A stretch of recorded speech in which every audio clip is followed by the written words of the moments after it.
Hello mga ka-showbiz balita trending, isa ka rin bang fans ng Kathniel at patay na patay sa tambalan nila noon?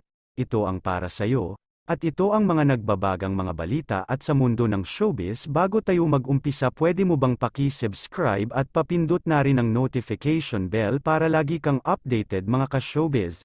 Let's do this!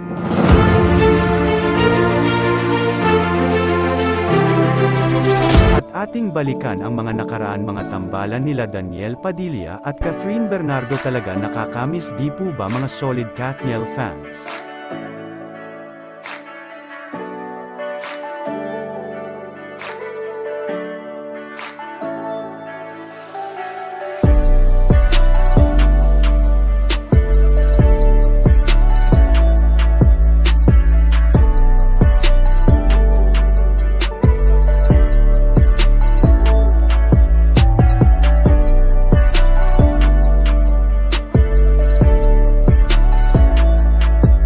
Salamat sa iyong panunood kaibigan, please subscribe at i-hit mo na rin ang notification bell para updated ka sa mga i-upload ko.